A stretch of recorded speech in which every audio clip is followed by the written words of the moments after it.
안녕하십니까. 이종근 박사의 손에 잡히는 민법 총칙입니다. 오늘은 민법의 흐름을 살펴보도록 하겠습니다. 잠깐 여기 보도록 하겠습니다. 자, 여기 보시면 민법의 흐름 잡기 있어가지고 들리면 들리는 대로, 들리지 않으면 그냥 흘려 보내시기를, 안 들린다고 거기에 너무 집착하지 마시기를, 여러 번 계속 듣고 들으시면 어느 순간 들리게 됩니다. 즉 제 이 흐름은 굉장히 전체적인 것을 이해하는 것이기 때문에 들리는 부분도 있고 들리지 않는 부분도 있습니다. 따라서 들리지 않는 부분에 너무 집착하지 마시고 그냥 패스하시고 계속 여러 번 듣고 들으시면 어느 순간 들리게 된다는 얘기죠. 자, 법은 한순간에 이루어지지 않습니다. 민법의 흐름에 몸과 마음을 맡기시고 리걸 마인드, 법학적 사고방식이 형성되는 그날까지, 즉 이 흐름을 잘 파악하셔야지, 즉 숲을 보셔야지 나무를 잘 알 수 있다는 얘기입니다. 그래서 숲과 나무 전체와 부분의 관계를 살펴보도록 하기 위해서 흐름 잡기를 시간을 갖도록 하겠습니다. 자, 그러면 법 내용을 보겠습니다. 자, 법은 크게 공법과 사법, 물론 중간 영역에 사회법 영역도 있습니다만은 크게 공법과 사법으로 구별해 보겠습니다. 자, 그러면 민법은 당연히 공법이 아니고 뭘까요? 사법이 되겠습니다. 자, 그러면 여기서 이 공법 사법이 나중에 총칙 공부할 때, 자, 우리 시험범위 행정사 시험범 범위는 총칙만 시험범위입니다. 즉 2편, 3편, 4편, 5편 이 전체는 시험범위가 아니고 이 네 가지 편 중에서 2, 3, 4호는 제외되고요. 1편만 총칙이 시험범위입니다. 그러면 일단 이 민법, 총칙은 민법이니까 이 민법은 공법이 아니고 뭐다? 사법이 되겠습니다. 자, 예를 하나 드리겠습니다. 자, 한 예입니다. 자, 예를 들어서 사직서를 냅니다. 사직서. 자, 사직서 내는데 공무원이 사직서를 내게 되면, 누가 내면요? 공무원이 사직서를 내게 되면 이건 공법 관계이기 때문에 사법이 적용되지 않습니다. 자, 그런데 사립대학교, 무슨 대학교요? 사립대학교 조교수가 만약에 사표를 내게 된다면 이것은 뭐가 될까요? 사법관계이기 때문에 민법에 적용될 여지가 있습니다. 그래서 나중에 이 총칙에서 의사표시에서 나중에 107조 여기서 이런 이야기가 전개될 것이다. 미리 설명드렸습니다. 들리면 들리는 대로, 들리지 않으면 그냥 패스하시고, 공무원의 사직은 사법이 아니고 공법이고, 사립대학교 조교수는 사표내는 것은 공법이 아니고 사법이기 때문에 적용 범위에 대해서 차이가 있다는 이야기를 설명드린 겁니다. 다음, 민법은 사법이기 때문에, 자, 이 민법은 사법은 총 어떻게 구성되어 있을까요? 자, 여기 보시면, 자, 여보세요. 1편, 그 다음에 여기 2편, 그 다음에 3편, 그 다음에 4편, 5편 있습니다. 총 몇 편입니까? 5편으로 이루어졌다 그런 얘기죠. 그러면 총칙이 어떤 의미를 갖고 있는지를 설명드리기 위해서, 그럼 봅시다. 민법이 총 5편이면, 자, 이것을 이렇게 보겠습니다. 자, 보겠습니다. AX, BX 플러스 CX 플러스 DX는 뭐다? Y다 해가지고 Y를 민법 전이다 이렇게 만약에 표현한다면, 그죠?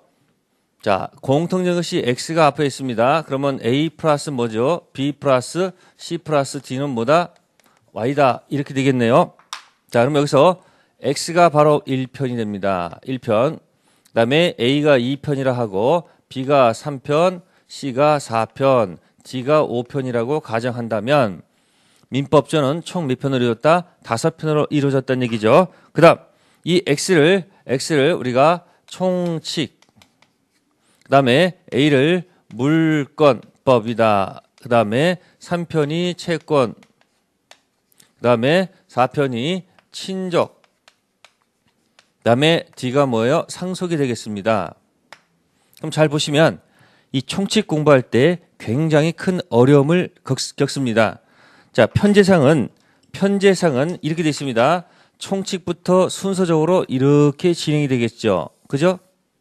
자, 이 중에서 시험 범위는 어디다? 여기 X만 시험 범위라고 되어 있습니다. 총칙만. 근데 이 총칙을 공부하려면 X는 AX, BX, CX, DX, 즉 전체와 연관이 있다는 얘기죠. 따라서 무엇을 공부할 때는, X를 공부할 때는 무슨 얘기도 나올 수 있다? 자, A 이야기도 나올 수 있고, B 이야기도 나올 수도 있고, C 이야기 나올 수도 있고, D 이야기도 나올 수 있습니다. 그래서 여러분들이 X 공부할 때는 물권법 이야기, 채권법 이야기, 친족, 상속이 나오니까 X 공부할 때, 자, 많은 법률 용어들이 자, 법률 용어들이 많이 뭡니까? 쏟아져 나온다는 얘기죠.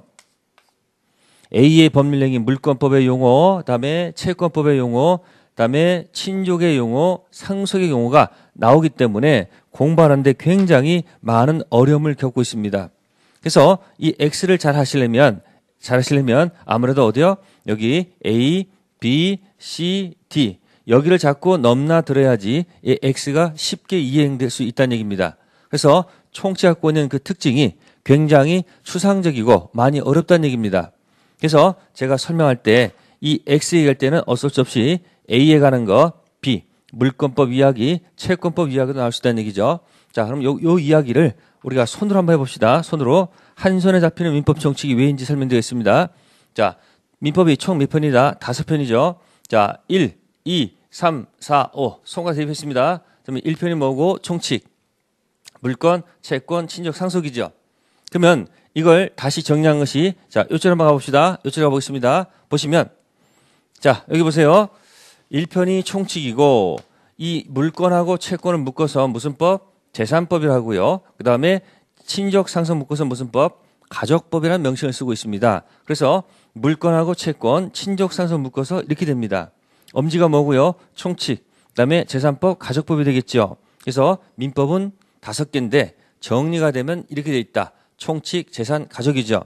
자, 그럼 여기서 재산법하고 가족법 가지고도 우리가 또 어떤 용어가 튀어나오는가 또 설명드리겠습니다. 자, 총칙은 테마가 법률 행위라는 이 타이틀을 가지고 들어옵니다. 자, 들리든 안 들리든 일단 설명드린 겁니다. 자, 법률 행위.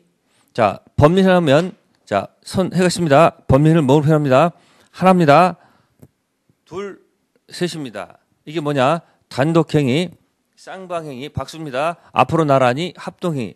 그래서 이 세 가지 세트 명칭이 우리는 법률 행위라는 명칭을 쓰는 거죠. 자, 해볼게요. 별 하나로 이루어지는 거, 단독행위, 별 2개가 나란히 반일치하는 것이 뭐다? 계약, 쌍방행위고요. 나란히 가는 게 뭐다? 합동행위. 그래서 여기 나와 있는 거 1번 단독행위, 2번 쌍방행위 또는 계약, 세 번째 합동행위를 뭉쳐서 뭐라 한다? 법률행위라는 세트 명칭을 만들어낸 겁니다. 그래서 총칙은 뭐다? 법률행위죠. 이게 포인트입니다. 그러면 여기서 말을 만들어 보겠습니다. 재산법상 법률행위란 말이 나올 수 있습니까? 없습니까? 여기서 여기 법률행위, 재산법상 법률행위. 그럼 여기 앞에 재산이라는 말을 딱 끄집어내고 행위라는 말을 딱 끄집어내게 되면 자, 무슨 용어가 탄생할까요? 바로 재산행위라는 명칭이 탄생합니다.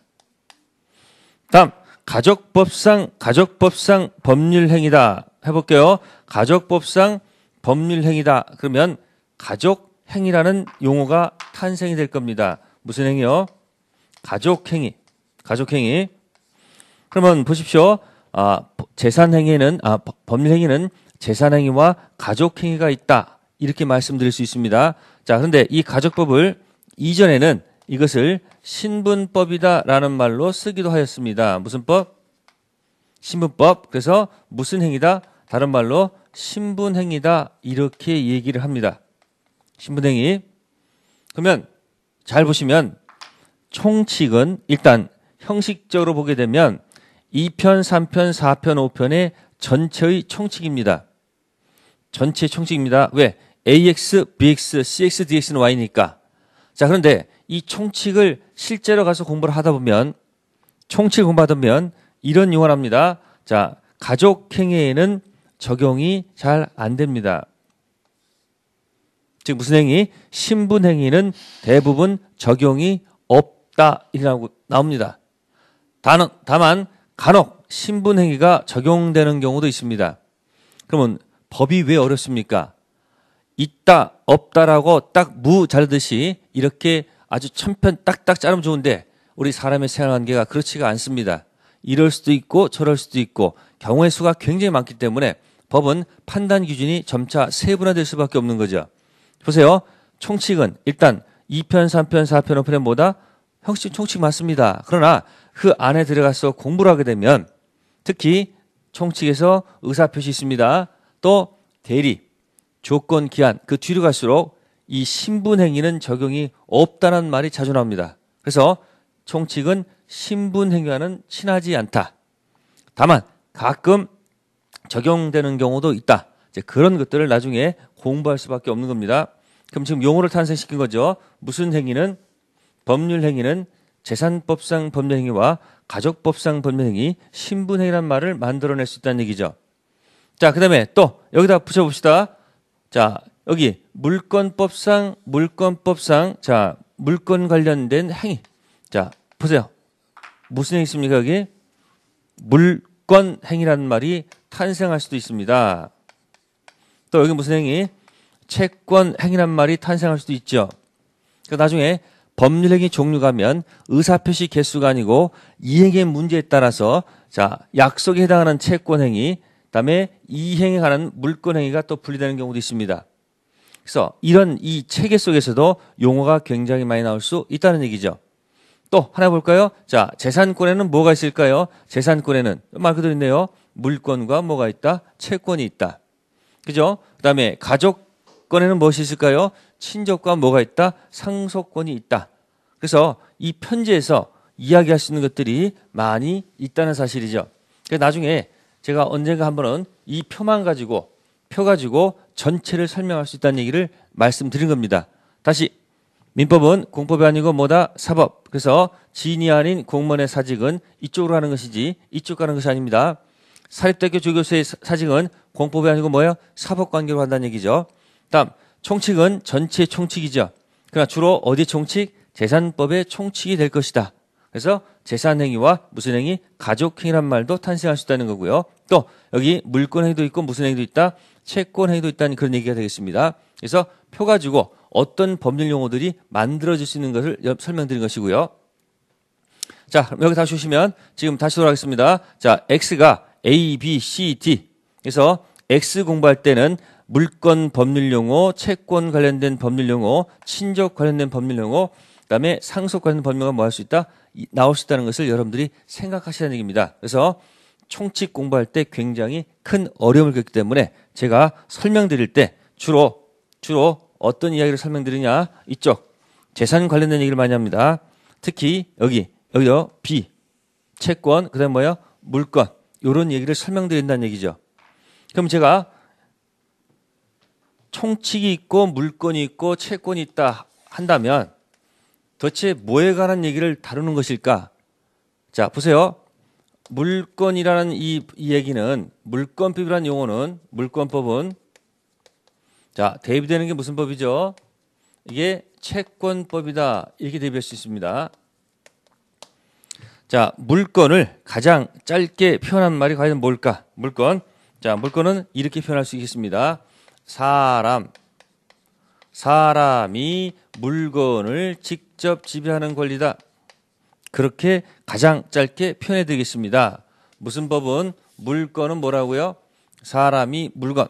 그러면 채권법은 뭘까요? 채권은 사람 대 뭐다? 사람의 관계다. 이 첫째 시간을 잘 여러분들이 들으셔야지 앞으로 총칙 공부할 때 배경이 되기 때문에 그렇습니다. 자, 물권법 사람이 물건을 직접 지배하는 것이고요. 채권은 사람이다. 그래서 잘 이해가 안 되실 겁니다. 그러면 물권법에는 물권 개수가 도대체 몇 개가 있을까? 물권 개수는 자 8개가 되어 있습니다. 몇 개? 8개. 시험 얘기는 아니겠죠. 8개다 이런 것은 안 나올 겁니다. 그러면 8개 물권을 분류하면 이렇게 분류가 돼요. 자, 점유권 뺀 나머지를 본권 이렇게 표현하고요. 다시 본권은 소유권이란 말이 있고요. 그 다음에 제한물권으로 분류를 합니다. 제한물권. 다시 제한물권은 용익물권하고 그 다음에 담보물권으로 분류를 합니다. 자, 용익물권은 지상권이라는 것이 있고요. 그 다음에 지역권이라는 말이 있고요. 그 다음에 전세권이라는 말이 나옵니다. 담보물권은 유치권, 그 다음에 질권, 그 다음에 저당권이란 말이 나옵니다. 그러면 여기서 물건이 8개가 있다는 겁니다. 여기 하나, 점유권, 소유권, 그 다음 뭐요? 지상권, 지역권, 전세권, 유치권, 질권, 저당권 이렇게 되어 있습니다. 그래서 물권법에 물권이 어떻게 되느냐 할 때는 이것도 기억하는 방법은 손을 세 개를 딱 펴시면 돼요. 그럼 마디가 몇 마디죠? 8마디거든요. 그래서 1, 2, 3, 4, 5, 6, 7, 8. 점유권, 소유권, 점소, 지지전, 유질저. 점소, 지지전, 유질저. 그래서 점유권, 소유권, 지상권, 지역권, 전세권, 유치권, 질권, 저당권. 그래서 8개 물권을 적어도 이름은 기억해 두셔야 됩니다. 이게 시험 범위는 아니지만 왜? 총칙 이야기할 때는 물권 얘기가 나오거든요. 그럼 그걸 이해하려면 뭐에 관한 것? 물권법의 중요한 몇 가지를 여러분들이 이해를 하셔야지 총칙이 이해가 되기 때문인 겁니다. 그래서 그러면 물권법이 8개 물권인데 여기서 가장 중요한 물권은 뭐겠어요? 뭐겠습니까? 물권법에서 가장 포인트는 뭐겠습니까? 이 소유권이 된다는 얘기죠. 무슨 권? 소유권. 그래서 8개 물권 중 가장 중요한 물권은 뭐겠어요? 소유권이 있다는 사실이 있겠죠. 그러면 이제 우리는 소유권을 부동산 소유권은 언제 취득하느냐? 그죠? 부동산 소유권은 언제 취득하느냐? 이것도 두 가지가 있습니다. 186조 법률 행위로 인한 경우 187조 법률 규정. 이게 나눠지는 겁니다. 그래서 그럼 저걸 지워볼게요. 8개 물권 중에서 가장 중요한 물권은 당연히 뭐겠어요? 무슨 권이겠어요? 소유권이 되겠습니다. 소유권. 다음에 채권법 들어가면 사람인데 채권법의 가장 중요한 것은 채권법 들어가면 총칙이 있고요. 계약이 있고 사무관리, 부당이득, 불법행위가 있어요. 자, 그중에서 가장 중요한 것은 계약이 됩니다. 뭐가 된다고요? 계약.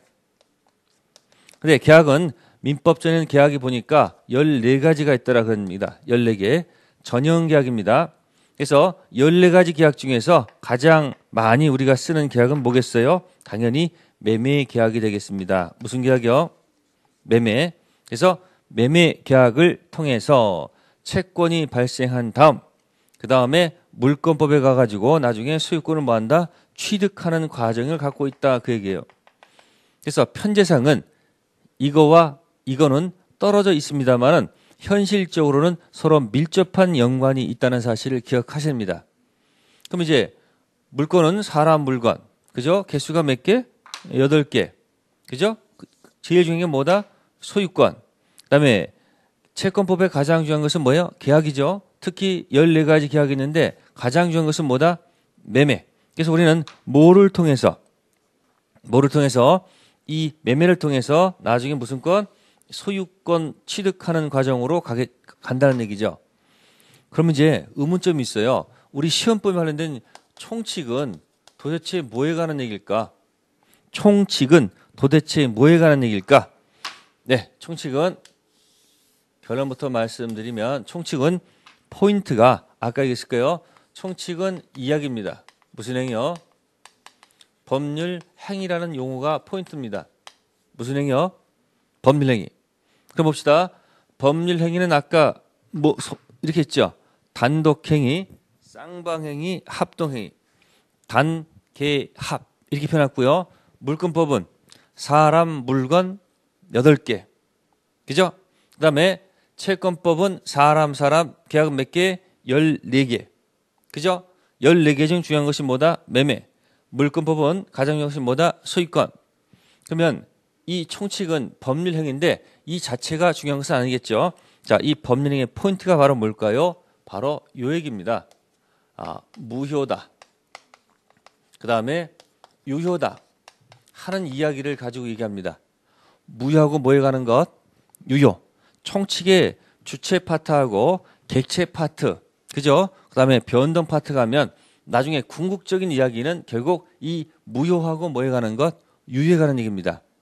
이 무효 유효는 또 가서 공부하시면 이것은 무슨 요건이 아니고 성립 요건이 아니고 그다음에 효력 요건이다라는 타이틀을 가지고 나올 겁니다. 무슨 요건이 아니고 성립 요건이 아니고 무슨 요건? 효력 요건 가지고 나올 겁니다. 그래서 효력 요건 무효는 다시 두 가지가 있다는 거예요. 두 가지. 그 두 가지가 첫째가 무효도 두 가지입니다. 하나는 불자 써가지고요. 불확정 무효가 있고요. 또 하나는 그냥 확정 무효가 있다는 얘기예요. 다음 유효도 두 가지가 있다는 겁니다. 하나가 바로 뭐다? 아니 불자 써서 불확정 유효가 있고 또 하나는 뭐 있을까요? 확정 유효가 있다는 얘기입니다. 그래서 효력이 네 가지가 있다는 거예요. 불확정 무효, 확정 무효, 불확정 유효, 확정 유효가 있다는 얘기죠. 그래서 우리가 가끔 먼저 공부하시던 분, 특히 처음 하시는 마찬가지지만 취소할 수 있다는 말이 나옵니다. 그 취소는 바로 3번이 되겠습니다. 3번이 바로 뭐에게? 불확정 유효가 바로 뭐에 가는 것? 취소와 관련된 얘기입니다. 그래서 총칙은 다음 중 효력이 확정적이지 아니한 것. 그러면 불확정 무효와 불확정 유효를 찾아라 그런 얘기죠. 그러면 여기서 잠시 이제 정리한다면 이런 얘기가 되겠죠. 자, 총칙은 법률 행위 무효 유효. 자, 지워볼까요? 총칙은 뭐라고요? 법률 행위 무효 유효. 자, 여기 붙인 것들은 전부 다 뭐예요? 계속 붙인 얘기고 가장 기본적인 것은 뭐다? 총칙은 법률 행위 무효 유효입니다. 불확정 확정 불확정 확정. 물권법은 사람 물건. 그래서 물건 개수는 몇 개? 8개. 그 다음에 채권법은 뭐다? 사람 중요한 것은 뭐다? 계약. 그러면 여기서도 또 이렇게 나올 수 있습니다. 여기 보세요. 물권하고 채권이 싸움 붙으면 권리가 충돌하면 물권과 채권이 붙으면 자 물권이 원칙적으로 우선하도록 되어 있다는 것. 다음 물권하고 물권이 충돌하게 되면 이것은 시간 순으로 결정한다는 얘기죠. 그 다음에 채권은 서열이었기 때문에 먼저 행하는 자가 이긴다. 자 이런 형태로 여러 가지가 비교될 수 있다는 얘기죠. 그래서 여러분들이 총칙은 법률행위 무효유효고 물권법은 사람 물건 그죠? 채권 뭐예요? 사람. 그래서 이 흐름을 여러분들이 기억하십니다. 따라서 계약이 체결돼서 소유권이 넘어가더라도 이 결과가 만약에 뭐라면 무효라면 문제가 생기겠죠. 그런 것들을 공부한다는 얘기죠. 자, 이것이 일단 큰 흐름을 설명드린 것이고요. 그럼 이제 구체적으로 어떤 것들이 있는지 잠시 또 한번 보겠습니다. 자, 총칙 이야기입니다. 뭐에 관한 얘기? 총칙 이야기입니다. 자, 거기 주체가 있고 그 다음에 객체가 있고 그 다음에 뭐가 있습니까? 변동이 있겠네요. 주체, 객체, 변동 이런 타이틀이 있겠습니다. 그럼 여기서 주체는 뭐가 있고요? 자연인, 법인. 객체는 부동산과 동산, 주물과 종물, 원물과 과실. 변동은 발생, 변경, 소멸. 이렇게 기본소가 짜여져 있다는 얘기죠. 그래서 손을 3개 피시면 총칙은 3개 피셔가지고 엄지가 주체입니다. 자연인하고 뭐가 있고? 법인. 객체는 3개죠. 부동산, 동산, 주물, 종물, 원물, 과실. 세 번째는 변동은 발생, 변경, 소멸. 이렇게 딱 잡혀 있다는 얘기죠. 그럼 아까 총칙은 뭐라고 했습니까? 이게 아까 영어로 X라고 그랬죠. 그럼 다시 뭐가 있는 거예요? 주체, 객체, 변동. 자, 이것을 설명을 드리면 이렇습니다. 갑하고 을하고 자, 보세요. 매매라는 계약을 체결하였다. 그러면 갑의 토지를 가지고 한 겁니다. 그럼 어떻습니까? 나중에 갑의 소유권이 어디로 넘어가는 거죠? 소유권이 이한테 이렇게 이전하도록 되어 있습니다. 자, 이걸 대입해 보겠습니다. 자, 주체는 누구를 얘기하는 겁니까? 주체는 여기서 갑하고 누굴 얘기하는 거예요? 을을 얘기하는 거죠. 자, 지어봅시다. 주체를 지었습니다. 객체는 뭘까요? 요거네요. 토지네, 토지. 그죠? 객체는 뭐다? 토지 중 부동산이 되겠죠? 자, 지었습니다. 다음, 소유권이 뭐가 됐습니까? 이전했죠? 이게 바로 뭐예요? 소유권이 이전했다는 것은 권리가 뭐였다는 거예요? 변동됐다는 얘기죠. 그럼 요거 지워볼게요. 지웠습니다. 그럼 남아있는 게 뭡니까? 이게 남아있지 않습니까? 뭐가? 매매가 남아있지 않습니까? 그죠? 그러면 이 매매는 소유권 이전이 결과라 한다면 결과가 생기는 뭐란 얘기일까요? 원인이란 얘기죠. 그래서 이쪽 가시면 이 권리 변동은 뭐고요? 결과니까 이 결과가 생기는 원인이 있어야 있어야 되지 않느냐 그 얘기예요. 원인. 그러면 원인은 지금 뭡니까? 매매죠. 그래서 이 매매가 있는 것이 아니고 여러 가지가 있습니다. 여기서 뭐죠? 매매가 있다는 얘기죠. 그래서 매매를 통해서 소유권이 뭐였다? 이전하는데 당사자는 갑하고 을이고 그 대상은 뭐다? 토지였다라는 그런 얘기입니다. 그래서 이 권리가 변동하는 원인을 매매가 있는 것이 아니겠죠. 여러 가지가 있는데 가장 중요한 것이 바로 뭐다? 중요한 것이 뭐다? 법률 행위라는 명칭이 나오는 겁니다. 무슨 행위요? 그래서 이렇게 표현합니다. 이렇게 법률 행위인 것하고 뭐요? 아닌 것. 그럼 여기 보시면 요 파트를 보세요. 여기 법률 행위인 것하고 뭐요? 여기 법률 행위 뭐요? 아닌 것 있죠. 요걸 보시라는 얘기야. 그러면 요거를 그대로 오른쪽으로 해가지고 밑으로 한번 설명해 보겠습니다. 키워드가 뭐라고요? 키워드가 법률 행위란 타이틀입니다. 자, 이 밑에다가 이렇게 써볼게요. 권리 뭐라고요? 변동. 그럼 요건 총칙이죠. 뭐에 관한 거예요? 총칙. 자, 그러면 법률 행위인 것 아닌 것 이렇게 나눌 수 있다는 얘기예요. 그래서 뭐로 인한 변동과 법률 행위로 인한 권리 변동과 법률 행위 아닌 권리 변동. 그러면 나중에 이 이다하고 아니다를 나누는 기준이 있어야 되겠죠. 이 기준을 저는 별이라 한번 해볼게요. 자, 그럼 별로 보면 이렇게 되겠죠. 자, 별은 앞으로 의사표시라 이렇게 표현할 겁니다. 의사표시. 그럼 보세요. 별 볼 일 있는 법률 행위인 권리 변동과 별 볼 일 없는 법률 행위 아닌 권리 변동이 있다. 그렇게 설명드릴 수 있는 거예요. 그래서 나중에 이것이 이제 권리 변동 타입을 가면 요 변동이 결과 이렇게 표현하고요.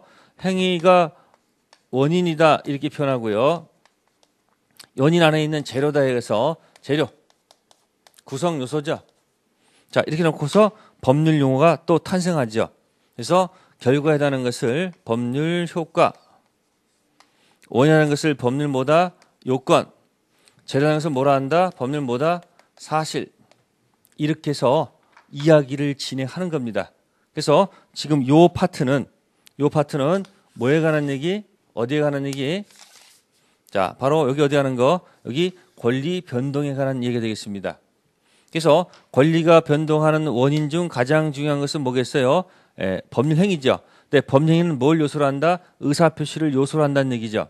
그래서 나중에 이 의사표시가 굉장히 해석하는데 굉장히 중요한 역할을 한다는 얘기죠. 그래서 여러분들이 나중에 공부할 때 의사표시 파트가 107조, 108조, 109조, 110조 해가지고 여러 가지가 나와요. 진의하는 표시, 통정의 표시, 착오, 사기 해서 107조, 108조는 고장이 생기면 무효. 그죠? 이게 아까 뭐예요? 확정 무효 2번이 있고요. 109, 110조는 불확정 유효. 아까 효력이 몇 번? 3번이죠.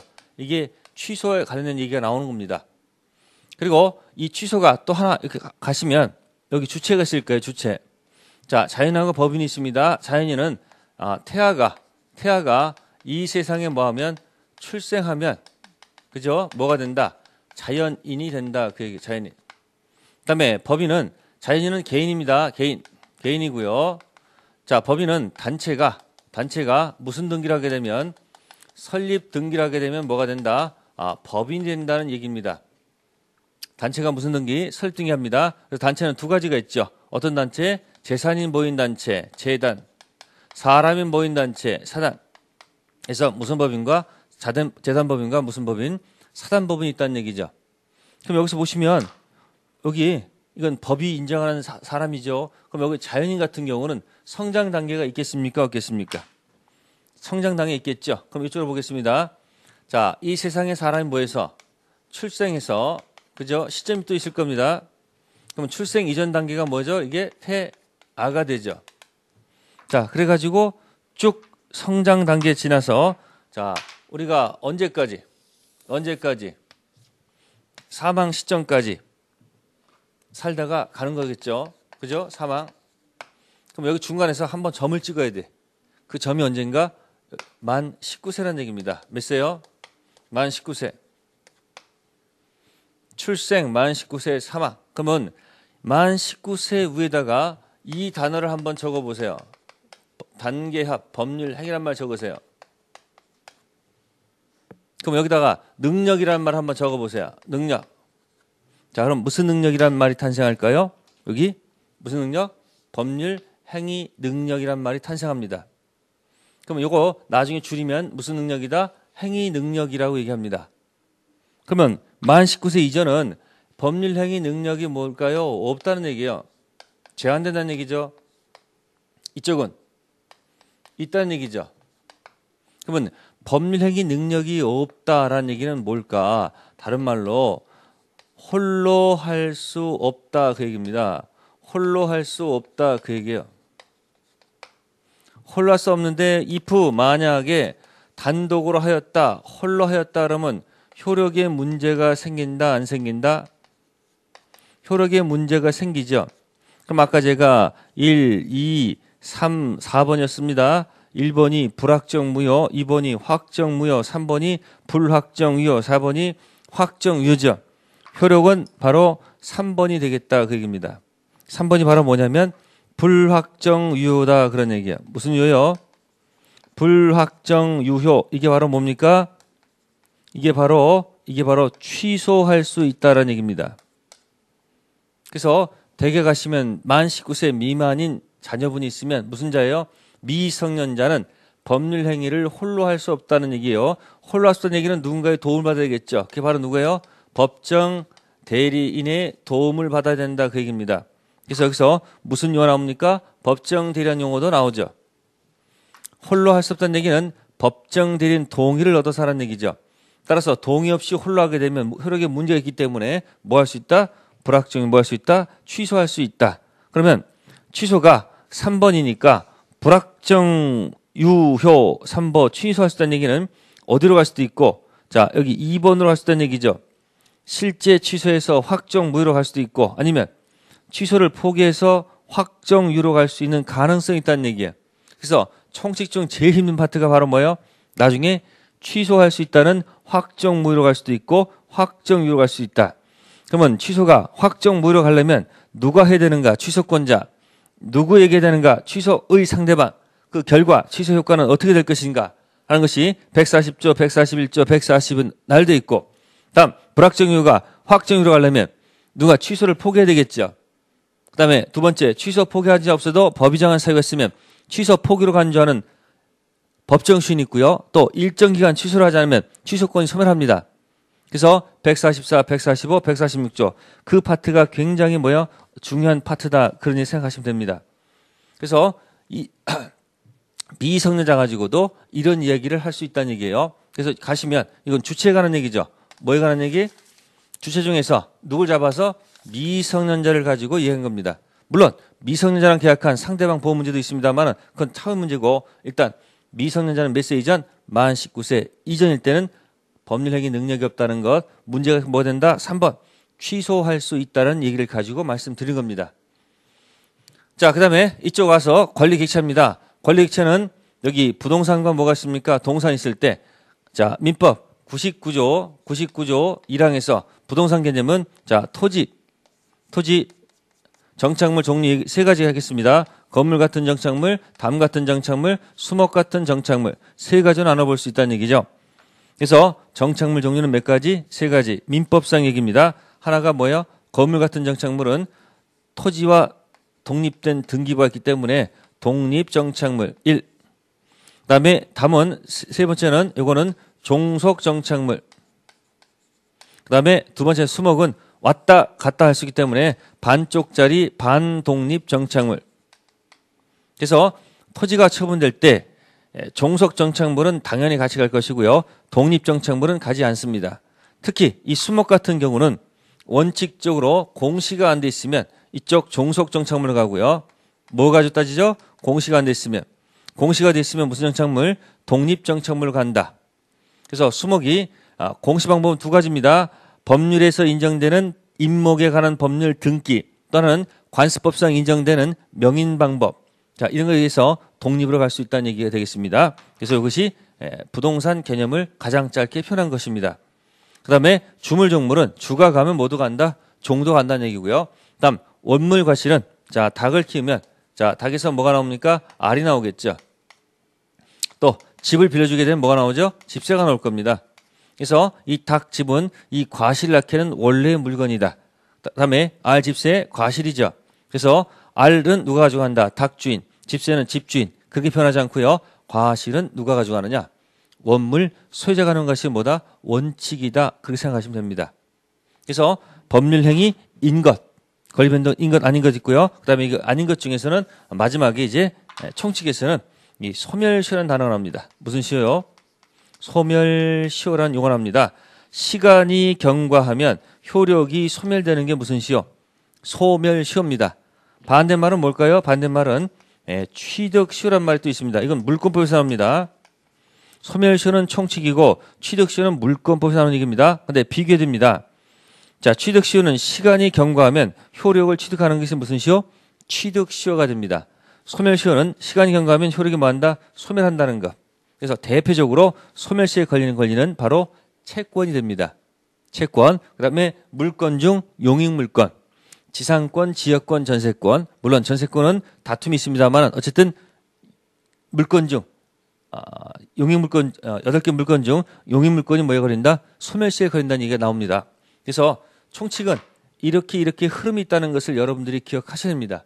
그럼 결국 나중에 마지막 종착역은 나중에 여기입니다. 자연인이 여기 보세요. 자 여기 지금 109조 110조 여기 뭐 있어요? 여기 취소란 말 있었죠. 요거 그다음에 여기 미성년자 있을 거예요. 여기 5조입니다. 미성년자 법령입니다. 요거 그래서 효력 갖고 논다면 요 세 가지만 효력 요건 중에서 3번이었습니다. 3번이 아까 뭐였습니까? 3번이 뭐죠? 불확정 뭐였습니까? 유효에 가는 얘기예요. 그래서 확정 2번 확정 무효로 갈 수도 있고 아니면 뭐야? 4번 뭐예요? 확정 유효로 갈 수도 있는 가능성이기 때문에 이 취소를 잘 나중에 정리하시면 도움이 된다는 얘기입니다. 단 진행 순서상 순서가 어떻게 시작합니까? 주체부터 시작합니다.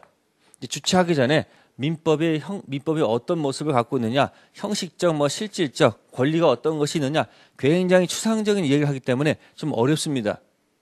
그래서 제가 지금 첫 번째 시간 뭘 말씀드리냐면 전체가 어떻게 생겼는지를 보시고 처음에 안 들리면 안 들린 대로 그냥 가시고 들리면 들린 대로 들으시고 안 들린다고 해서 너무 집착하지 마시고 왜? 끝까지 가봐야 돼요. 그래서 총칙을 잘 하시려면 사실은 채권법의 계약, 물권법, 이렇게 총칙 이런 식으로 해서 BAX를 자꾸 넘나들어야지 X가 이해되는 것이기 때문에 처음 총칙 접하실 때 수많은 법률 나왔을 때 너무 집착하지 마시고 그냥 그런 것이 있는가 보다 하고 흘려보내십시오. 그래서 자꾸 흐름에 따라서 내 몸을 맡기시면 들리면 들린 대로 안 들리면 안 들린 대로 들으시고 이 안 들린 부분이 어느 순간 이해가 될 겁니다. 그때 여러분들이 리걸 마인드, 법학적 사고방식을 갖췄다고 볼 수 있는 겁니다. 네, 이상 1교시는 민법 흐름에 대해서 살펴보았습니다. 감사합니다.